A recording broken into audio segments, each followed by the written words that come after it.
and on behalf of His Excellency John Dramani Mahama, we are happy to see you.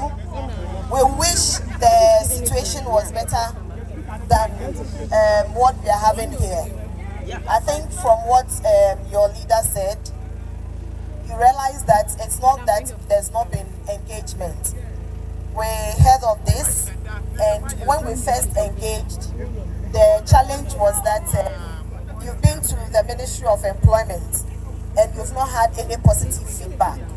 We looked at the issues of employment and the promise of His Excellency John Dramani Mahama. And so we looked at where the challenges were and how to overcome the challenges. One of the first things we said we were going to do was to have an instrument to collect comprehensive data on all persons with disability, the nature of the disability, so that we will know what kind of jobs that will fit their peculiar disability. We collected data on only your membership, and we have extended the same instrument to other groups of persons with disabilities. When you came, you wanted me to assure you of an ultimatum to employ all graduates with disabilities. And I told you that even if I promise you and you leave the Ministry of Gender, it will be almost impossible to get everybody on board at the same time. And so our approach is to make sure that as much as possible, once we analyze the data, the ministry is cross-sectorial. We handle this issue with the public sector, we handle it with local government service, and then also civil service, so that those who can be employed with their peculiar needs will be employed. The other one was to also look at available employment opportunities in the private sector, as well as some of the social interventions that the president has introduced. And so we looked at all of these things, and we are in the process. You've presented the data on your people. We are in the process of making sure that this is communicated to all sectors. We hold stakeholders consultation, and then are you? Hello.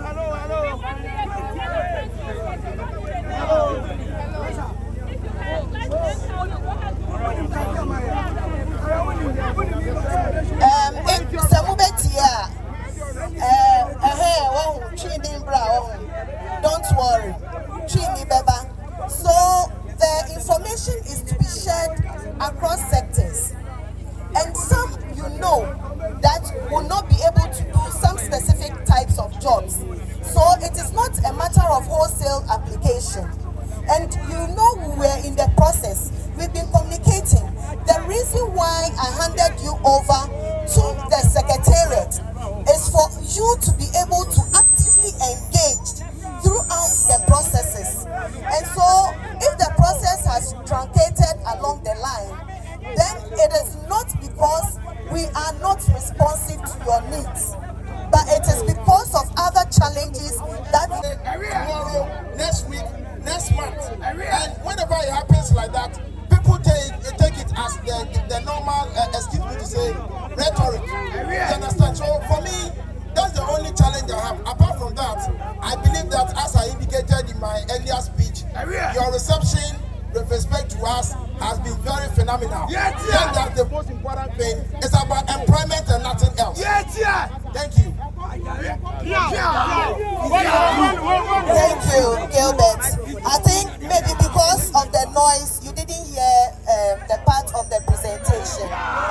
What I said was that what I commenced with you and your leadership by way of engaging you to have discussions which we have phased out. So the first batch, second batch, and so on and so forth. We are going to stick to the plan we discussed at the meeting, and we are not going to do anything political. And so we will continue to engage you. We will work with the Secretariat and the National Council to needs to be employed will be employed. And we will not play politics with any of you. We will stick to the plan until it is finalized. So that is the assurance I'm giving you. Thank you for coming, and we'll work to measure our plan. Thank you.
Therefore, they cannot flagrantly, violate this convention. That is why we are here. That the UN office in Ghana here should engage government to act with immediate effect the various demands that we have catalogued in our petition. I respectfully submit my case.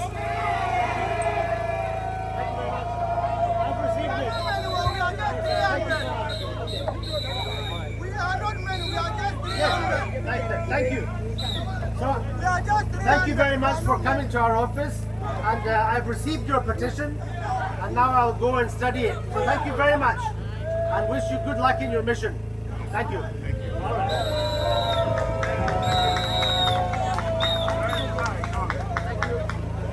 Thank you very much.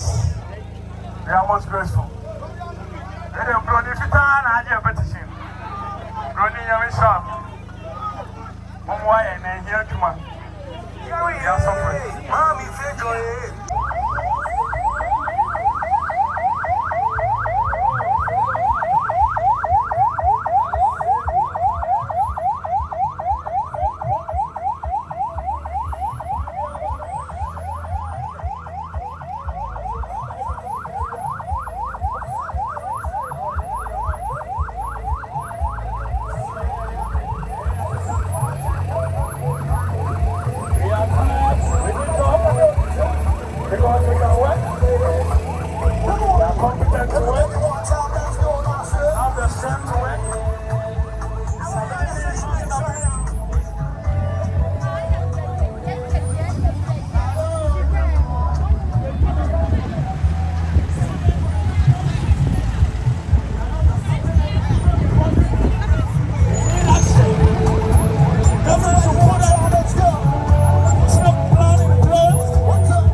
we are at the office of the president.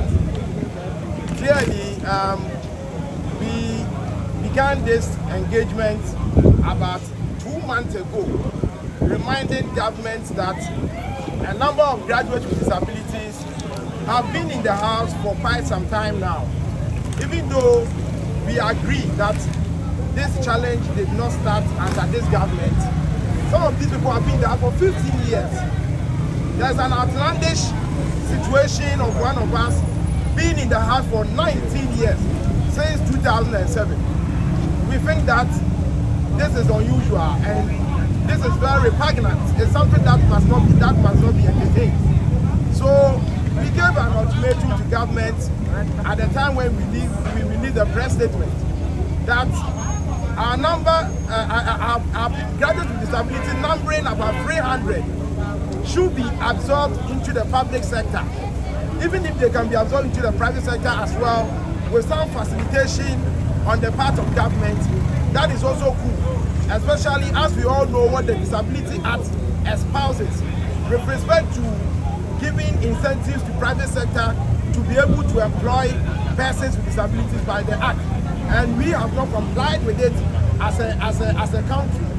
So basically, we came here this afternoon to present a petition to government, and we are seeking a number of issues to be done by government. First of all, we want an immediate employment by government with respect to the 300 persons with disabilities who have graduated from the various tertiary institutions, i.e. University of Ghana, University of Cape Coast, UEW, KNUST, and the rest of the universities that I cannot mention. We want these people to be given immediate employment. Furthermore, what we seek to get is the implementation of the 5% quota policy that government promised in opposition. This means that every government institution will reserve employment opportunities, at least 5% of it, solely for persons with disabilities. This has not been done, and we are calling on government to immediately implement this, at least to ameliorate the challenges that our people are going through.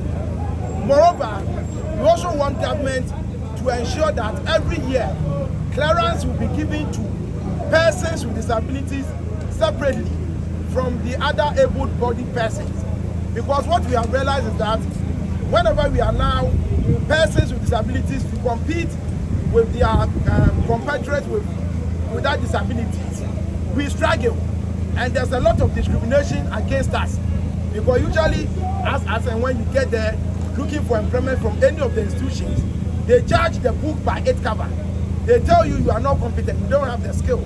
Even though a number of us are holding first class, a number of us are holding masters, a number of us are lawyers.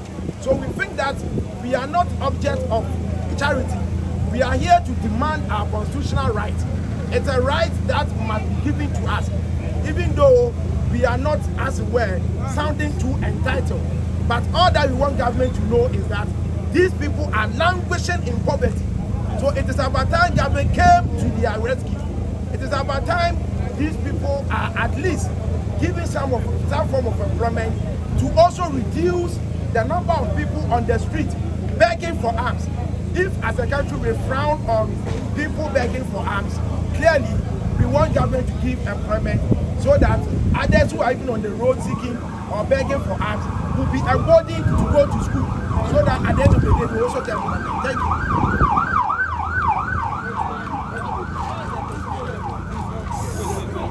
We brought our petition. We brought a petition.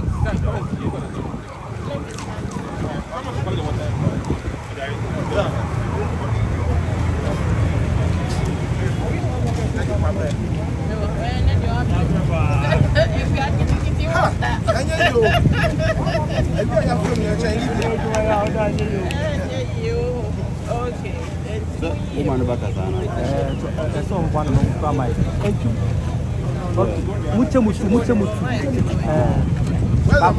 Bakusoba. It has a cable. From a Gilbert, what? Even it has a cable to make a way. Mucho. Okay. Yeah, it's in the house. Family. Now, Is that your own? Yeah, we brought a microphone. Presidential spokesperson. Right. On behalf of the Chief of Staff, Mr. Julius Deborah, I most humbly receive this petition that she wants to be forwarded to the President of the Republic of Ghana. I'm sure many of you are aware that the President is out of the jurisdiction for very important duties at the United Nations. Tomorrow he will be addressing the UN on reparatory justice. So I thank you for bringing these issues to the attention of the President. I mean, in a normal situation, we shouldn't have it.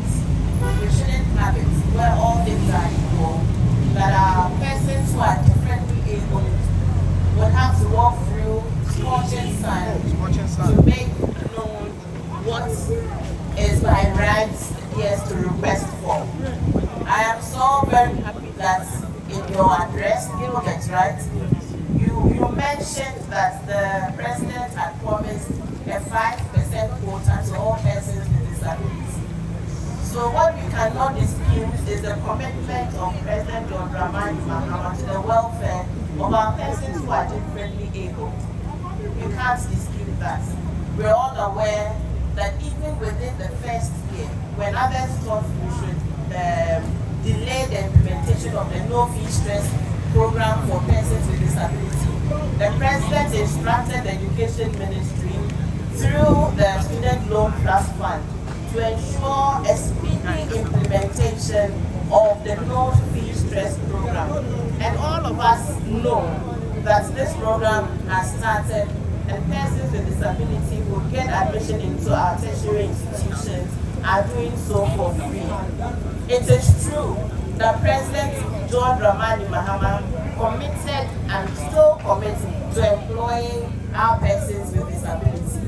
I am very much aware that your group, one of the many disability groups, has been engaging the Ministry of Gender, Social Protection and Children under the leadership of Honorable Olate.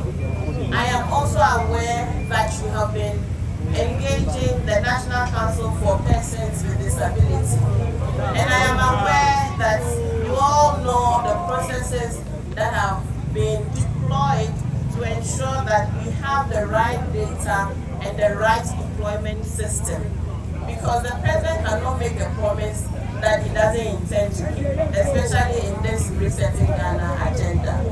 I have been made aware that one of the challenges we are dealing with is the data collection challenge, which we are, the Ministry of Gender and the National Council for Persons with Disability is currently doing to put together all the potential beneficiaries of the employment program and to find out where their skill set is and to be able to then track and map them with institutions that would meet their best set skills. I know that this is where the situation has currently reached. It is okay for you to demand urgent action because the youth of Ghana, I'm sure when we wake up every day and we join social media, everything is about jobs. Not only persons with disability, but even normal, abled person, excuse my word, my use of that phrase. Every young person in Ghana today is in search for job, not any job, dignified jobs that will pay them livable incomes to be able to also do what? Meet their basic necessities in life. It is basic. So I deeply empathize with your situation, and I deeply, as a mother, empathize with the fact that you have had to go through this scorching sun to make this, statement known. But to reassure you that President Mahama would never turn his back on our persons with disability. All of you are aware of the economy that we envisaged and we inherited. If it was possible that President Mahama will give all of you a job today, he would do it without blinking an eye. He will do it without blinking an eye. So every day when he speaks about resetting the economy, he knows that it is only a stronger economy that will increase productivity and create more opportunities. So please, bear with him even as he addresses some of these complex matters. But to be assured that when it comes to prioritization, persons with disability are at the top of the priority. And as we speak, I know that when he heard about this, he called the chief of staff. And the chief of staff put a call to the gender minister. And the gender minister has also given a statement on where we are with the collection of data and also the collection of opportunities. So gender ministry has also directed private sector to give us slots. They have written to various ministries, department, agencies, corporations to also begin to present us with slots that they can, take for our persons with disability, bearing in mind the 5% allocation. So I can assure you, Gilbert and his team, that work is far advanced. It's some, not all. I will not lie to you that every 300 of the people you are calling today that you want them to be employed by next week, it will happen realistically. That is not realistic. But most of your people under the 5% allocation, it will happen even before the year ends.